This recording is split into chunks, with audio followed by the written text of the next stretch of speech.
for joining me for another episode of Extraordinary Women. Today, I have a special guest with me. Her name is Delyshia Johnson. How are you, Delyshia? Thank you for joining me. I am doing good. Thank you for having me. Please introduce yourself. Tell the world, all the viewers, who you are, what you do, where you're from, and I don't know, maybe a fun fact about you, something interesting. Okay, so as you already said, my name is Delyshia. So a little bit about me: I go to George Mason University. I am a junior, and I'm majoring in community health. I also love running as well as I love taking pictures. That's like a big thing for me: pictures and photography and things of that sort. But yeah. So you go to George Mason University. You're a junior, Mhm. you said. You're studying community health. So what do you want to do with that? Why community health? What about that interests you? So it's kind of like an interesting story. So I actually started out with biology originally when I first started school, and I had wanted to be a doctor, and that was like the route I was taking, going to go to pre med. And then I realized it wasn't really for me, and I found that I really wanted to actually do campus ministry. And so with that came, I was like, okay, what major kind of best fits that? And community health kind of best fitted it because you're learning about how to help make healthy communities and like involving communities. So I feel like that was like the perfect fit for doing campus ministry. So my goal is afterwards just to do campus ministry. You know, I'm sitting here laughing internally about the whole biology thing because when I was in college, I went in as a pre med as well. Oh wow. Yes. When I look back, and I mean, tell me if you feel the same way, but when I look back, I think I really could have done it. I really could have passed that course. I could have retaken it, and I could have, still gone out as pre med. I just did not have the patience to study.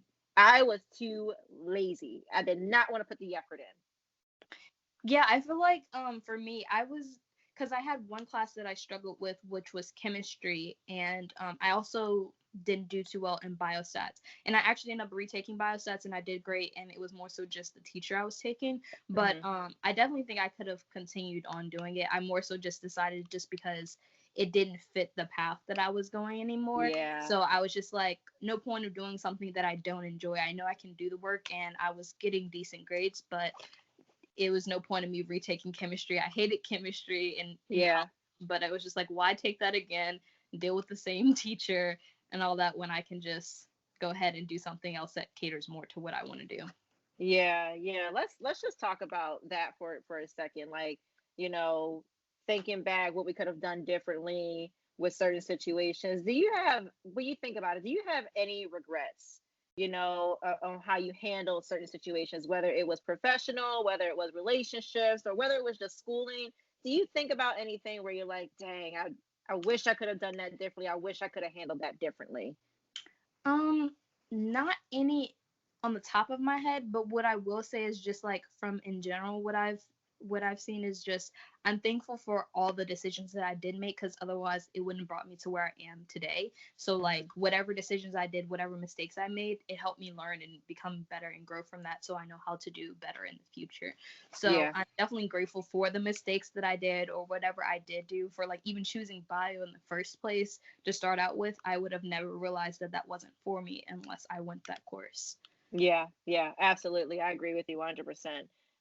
So you also like to empower women, which is why I wanted to have you on here because I'm like, okay, she likes to empower women. I got to get her on here. So how do you do that? What about women empowerment inspires you or motivates you? I feel like it's easy for us women to like sometimes it's easy for us to look down on each other or see one and be like, oh, let's what is wrong with what she's doing over there or whatever, instead of encouraging each other. Hmm. And also with the business that I got into, it was big on helping other women. And Hmm. so it just kind of lined up straight with that and allowed me to be able to make a bigger difference with helping other women um personally through that. But yeah, I think that that's the biggest thing is just like providing other women with the encouragement and just helping them see like, hey, we can all win. Like whatever it is you're doing, we can all do it and we can all win and help each other out. Yeah. So talk to me a little bit about the business that you're involved in. I know you like hair care and skin beauty. Talk to me a little bit about that. Yeah, so it is a hair, skincare, and wellness company. I've been doing it about 8 or 9 months, I think. And Okay. so it is social media marketing and or being an influencer entrepreneur, kind of what different people call it different things, but Hmm. basically I'm just telling people about these products and I am able to help change people's lives with their hair, skincare, or whatever, and also being able to provide other people the same opportunity that I was given. But Yeah.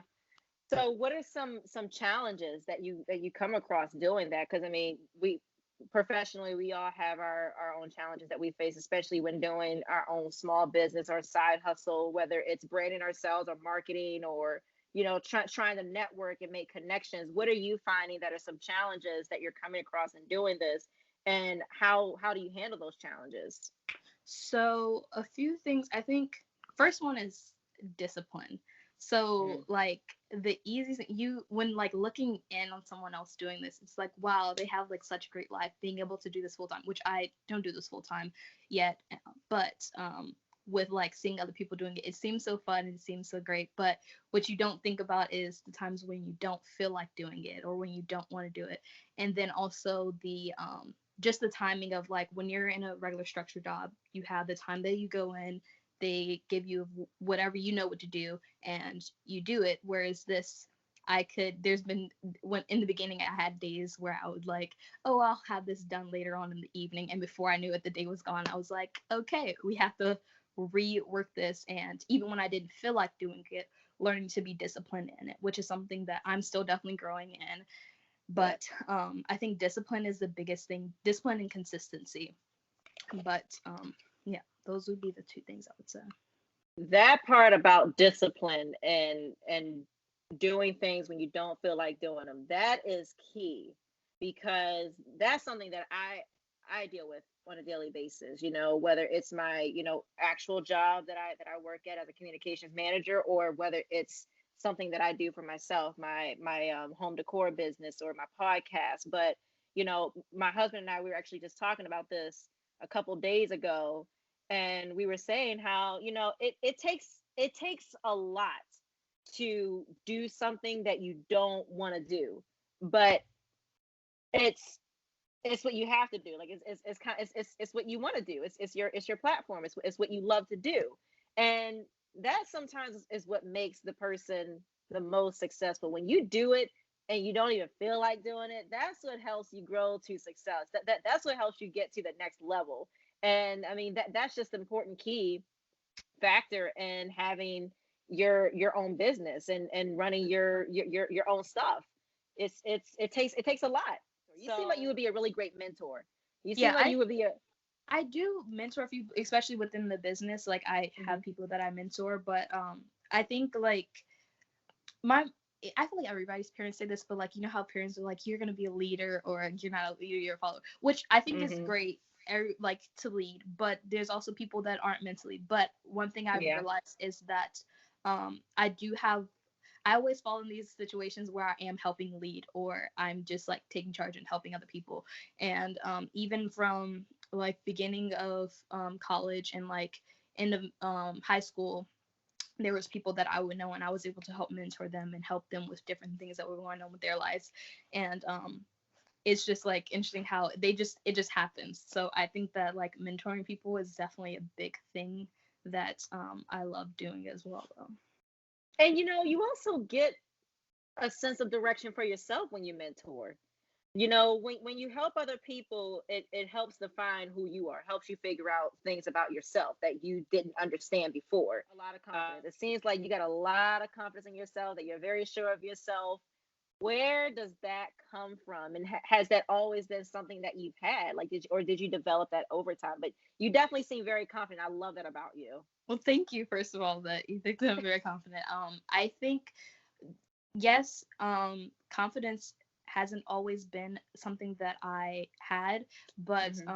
and I think it's something that I'm always growing in. Like you always have little things that you can be insecure about and growing and like learning. But I think it more so came from me just seeing how God sees me and less of Mm. like looking at what other people think or what I'm seeing as myself, because sometimes we can be like so critical of the way we look or the way we talk or the way we act, whatever it is. But just I think the biggest thing was looking at like the fact that God made me in his image. So knowing that he has cultivated me and made me in who he wants me to be, then therefore I should love me because my creator loves me just the way I am, because he made me perfectly just the way I'm supposed to be.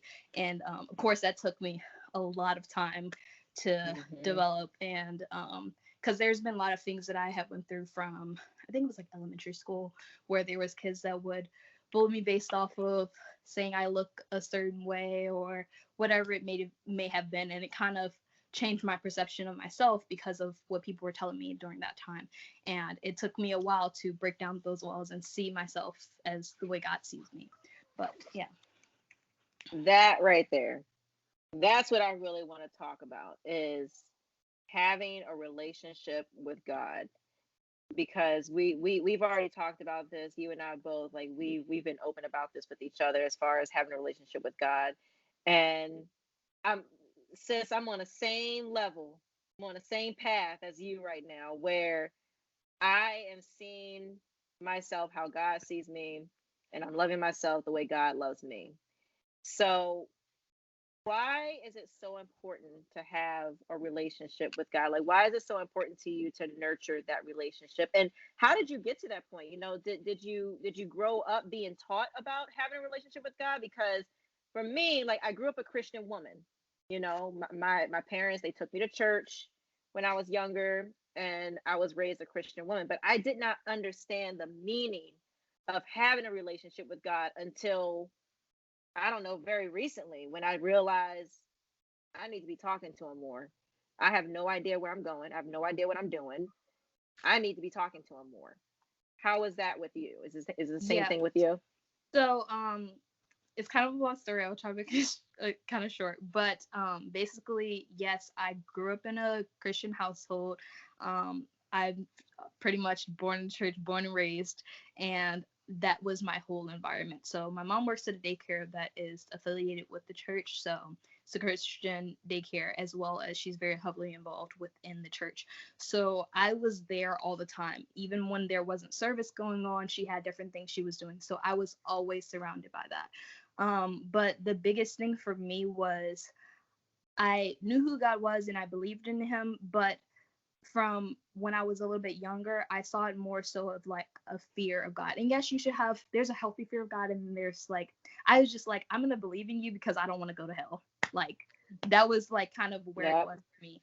And so that was like the only thing that I was thinking of, and it's like I was always questioning like, am I doing enough? Am I being enough? Which is not what God is about. He's not about how much you are doing, because Yeah. we can never meet up to his standards because we fall short Yeah. constantly.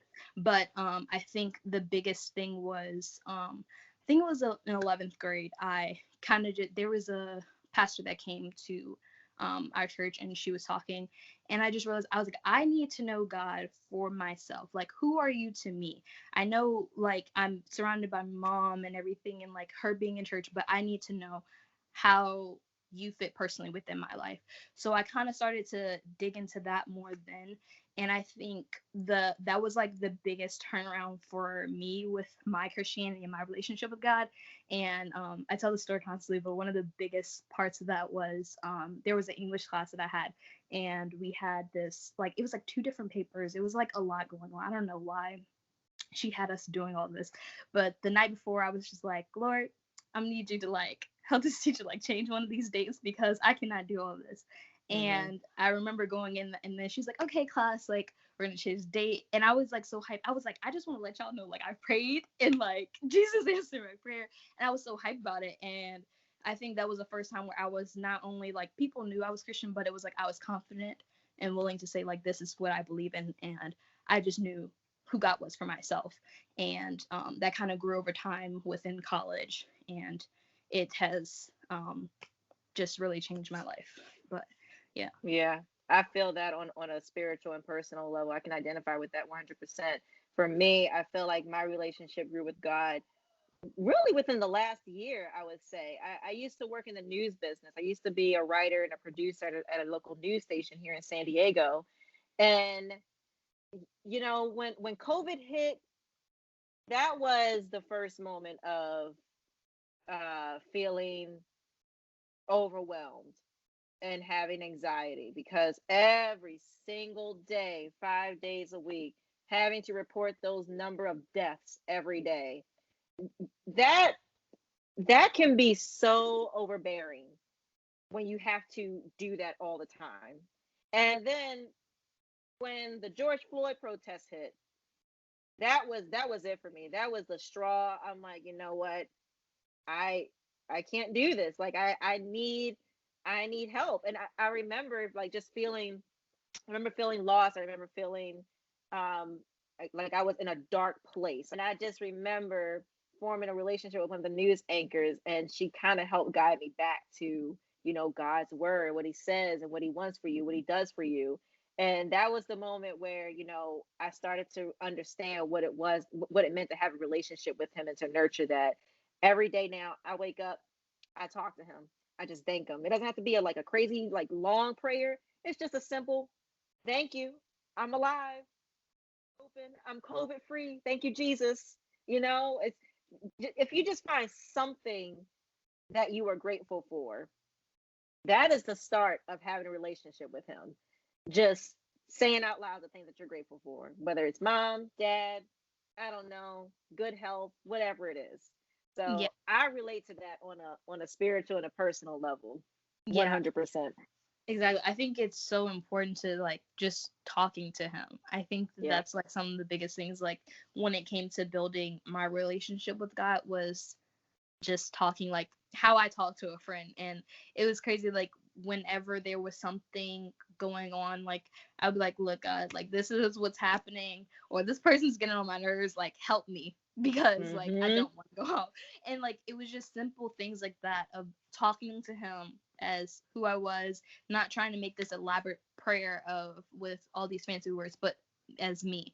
And the good thing about it is God already knows us, and Yeah. so he just wants us to tell him like what, like there's no need for us to hide. So I think the other biggest thing with building a relationship with God is telling him your secrets. So like it Mm. takes time, but like little by little, you telling him whatever things that you struggle with, whatever things that's happened in the past that you realize have affected you, and asking him to help you with that. Like those were things that I had to do little by little, and was able to grow from that.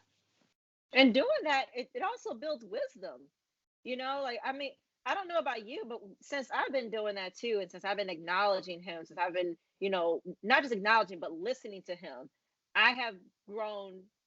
Not a lot. I mean, I'm still young, I'm still in my 20s, but I feel like looking back in my early 20s, my late teens, when I look at that, and then I look at myself now, I realize, wow, I have so much wisdom. Because when I was in my early 20s, I had no wisdom.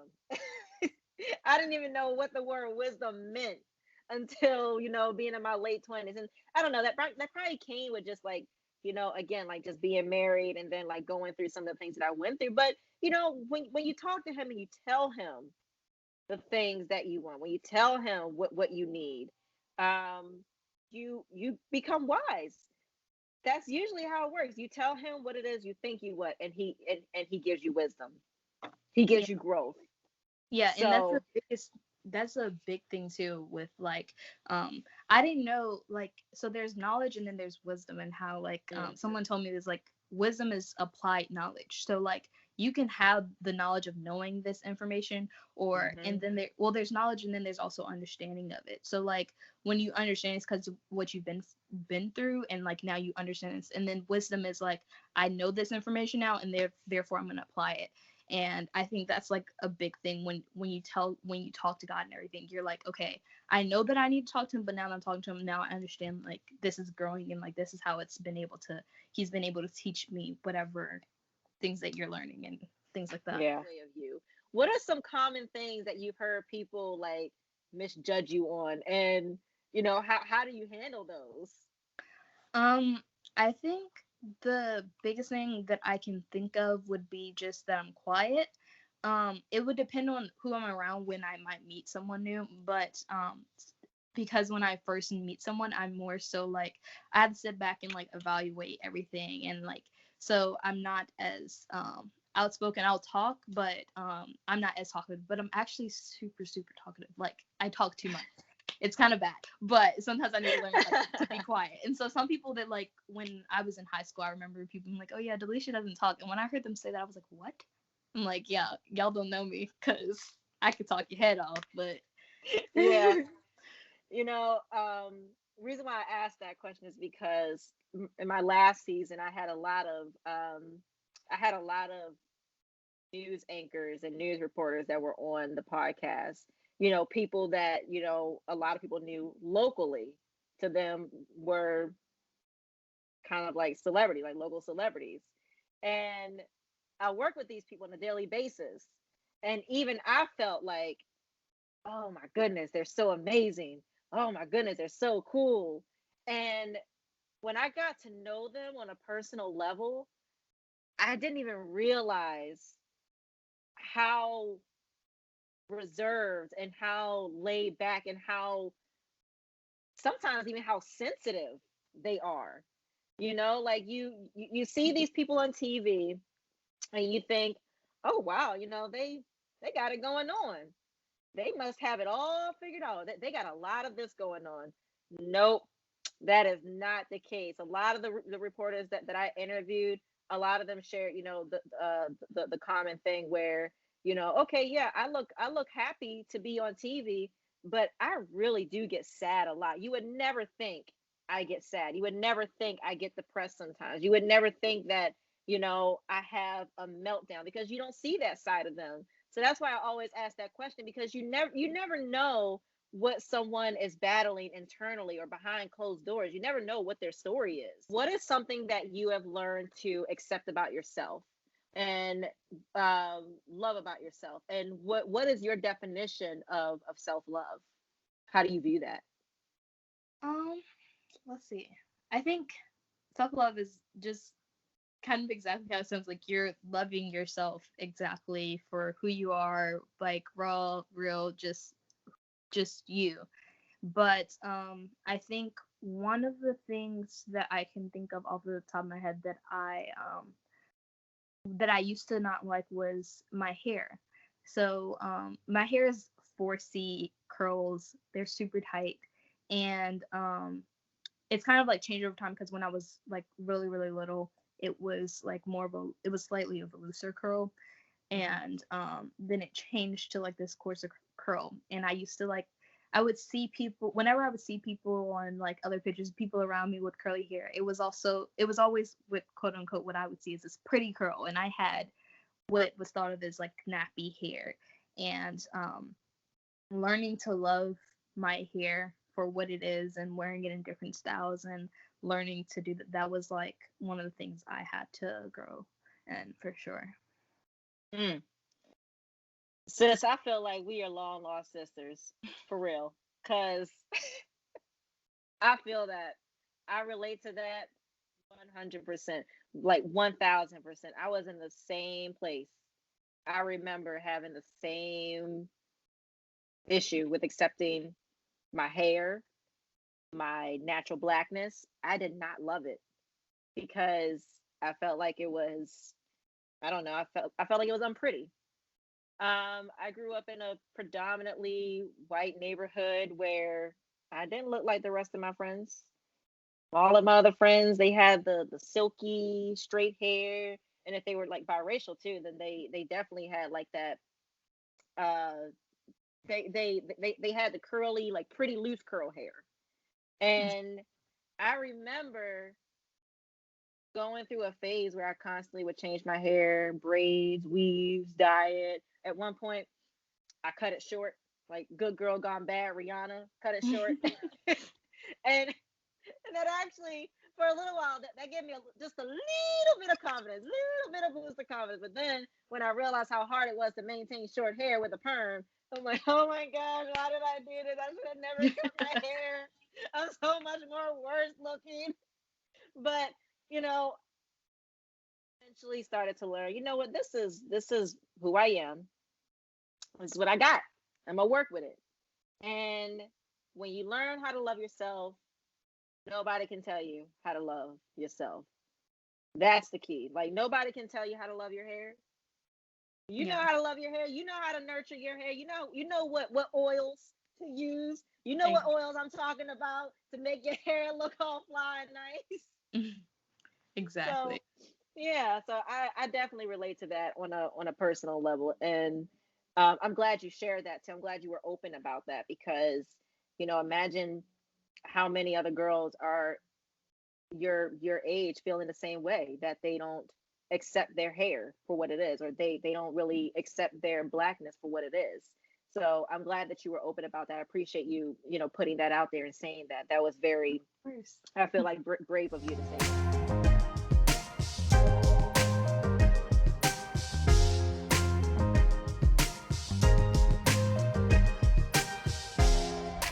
Which I feel like we already been the sisters corner this whole episode because we've just been bonding like sisters, connected on a personal level. But this is where I ask a question, we discuss it, or it's more like a fill in the blank type of discussion. And we talk about it and we use it as a tool to uplift other women all around the world, across the country, and across all platforms. So, you ready? Yeah. Okay. All righty. Finish the sentence. Women should be more what? um Empowering of other women, I think. Yeah. I love that. I love that. I agree 100%. I feel like women should be more vocal about their accomplishments and where they are now. That's what I think, because I feel like if you do that, you learn to appreciate where you've come from and you can appreciate what's to come next.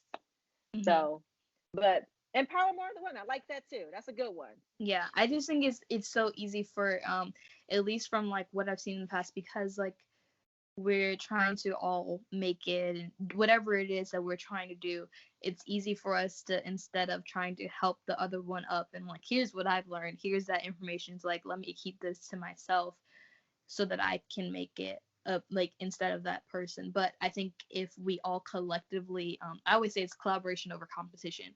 You're collaborating with that person and helping them grow, whatever, whoever it is, you're helping benefit them, and in results, you're going to also benefit. Yeah, yeah. Let me ask you this. Do you think that, you know, Madam Vice President Kamala Harris becoming the first woman and the first Black South Asian American woman to become vice president will change the dynamic of women empowerment in society? And I don't know if you've seen it too, but that picture of her and Michelle Obama, like, Michelle pointed her like, yeah, you go girl. And she going like this, like, oh my goodness, you celebrate me. Do you think that seeing that will help change the dynamics of women empowerment today in our society? To be honest, I don't know. I do think, I hope that it will, and it'll Hmm. allow other people to let that be a sense of hope, and allowing them to be able to look at that as like, hey, like, she did this, like, I can too. But Yeah, yeah, I think that it's definitely a start. me too. I agree 100%. It's definitely a start. So really quick, Delyshia, please give out your social media. Where can people find you? Where can they follow you? If they have questions about how to take care of their skin or health or hair, finding your business, where can they follow you? So you can find me on Instagram at callme_Leisha. It's LyshiA. But yeah, that's pretty All much right. the social media that I use for the most part. All right, ladies, you heard her. Please follow her on Instagram if you want to keep up with Delyshia, if you want to find out more about her business, and just follow her for some empowerment, ladies. I will tag that down at the bottom of this video, and I will also link it in this video. Delyshia, thank you so much for joining me. You are amazing, and I appreciate you coming on. Sis, keep thriving, keep glowing. I love you, and I'm proud of you. Do well, and I know you're going to do well. Thank you. Thank you for having me on here again as well. Thank you.